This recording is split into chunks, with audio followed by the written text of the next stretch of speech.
केंद्र शासित प्रदेश बनाए जाने के बाद जम्मू कश्मीर में पहली बार विधानसभा चुनाव होने जा रहे हैं। इन चुनावों के लिए चुनाव आयोग ने चुनाव तारीखों का ऐलान कर दिया है।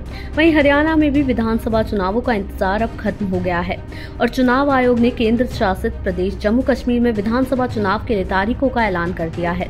जम्मू कश्मीर की जनता 5 साल के लिए अपनी सरकार चुनने को 18 सितंबर, 25 सितंबर और 1 अक्टूबर को मतदान करेगी। सुरक्षा के लिहाज से संवेदनशील केंद्र शासित प्रदेश में विधानसभा चुनाव 3 चरणों में कराए जाएंगे। विधानसभा चुनाव के नतीजे 4 अक्टूबर को आएंगे। वहीं जम्मू और कश्मीर के पिछले विधानसभा चुनाव में मतदान 5 चरणों में हुआ था। 25 नवंबर 2014 को पहले चरण में जम्मू कश्मीर विधानसभा की 87 में से 15 सीटों के लिए वोट डाले गए थे। दूसरे चरण में 2 दिसंबर को 18, तीसरे चरण में 9 दिसंबर को 16 और चौथे चरण में 14 दिसंबर को 18 सीटों पर मतदान हुआ था। वहीं हरियाणा की सभी 90 सीटों के लिए एक ही चरण में मतदान होगा। सभी 90 सीटों पर 1 अक्टूबर को मतदान होगा और चुनाव नतीजे 4 अक्टूबर को मतगणना के बाद आएंगे। मुख्य चुनाव आयुक्त राजीव कुमार ने चुनाव कार्यक्रम का ऐलान किया है। आपको बता दें कि मुख्य चुनाव आयुक्त ने कहा कि हरियाणा की 90 में से 73 सीटें सामान्य और 17 सीटें आरक्षित हैं। हरियाणा में 27 अगस्त को फाइनल वोटर लिस्ट जारी होगी।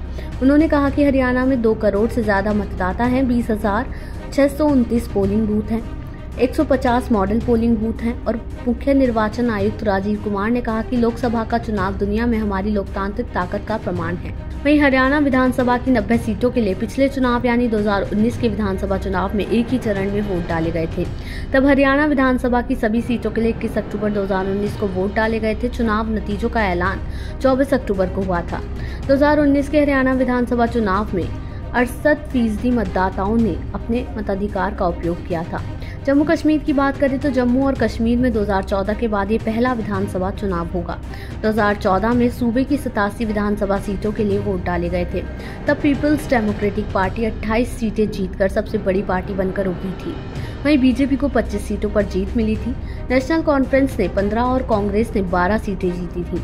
चुनाव नतीजों में कोई भी दल बहुमत के लिए तब जरूरी 44 सीटों के जादुई आंकड़े तक नहीं पहुंच सका था। आपको बता दें 2018 के अंत तक आते आते दोनों दलों की राहें अलग हो गई और तब विदेश दर्जे के साथ पुण्य राज्य रहे जम्मू कश्मीर में राज्यपाल शासन लगना पड़ा। इससे अलग अगर हरियाणा की बात करें तो हरियाणा विधानसभा चुनाव में सत्ताधारी दल के रूप में उतरी भारतीय जनता पार्टी यानी बीजेपी को 36% वोट मिले थे।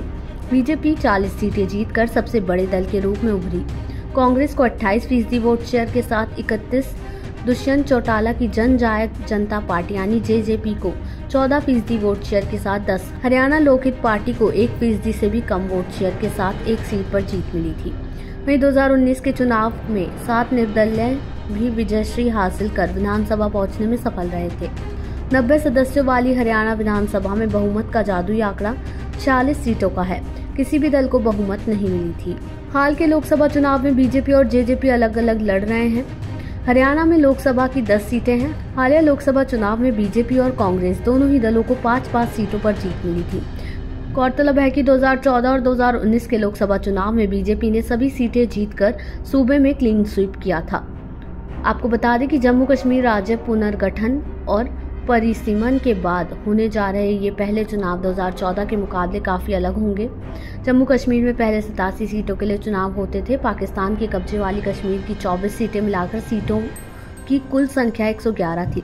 वहीं जम्मू में 37, कश्मीर में 46, लद्दाख में 4 सीटें थी। परिसीमन के बाद अब जम्मू में 43, कश्मीर में 47 सीटें होंगी। पीओके के लिए 24 सीटों को भी मिला ले तो सीटों की संख्या 114 पहुंच जाती है। देश दुनिया की ऐसी ही तमाम खबरों के लिए देखते रहें समय डिजिटल।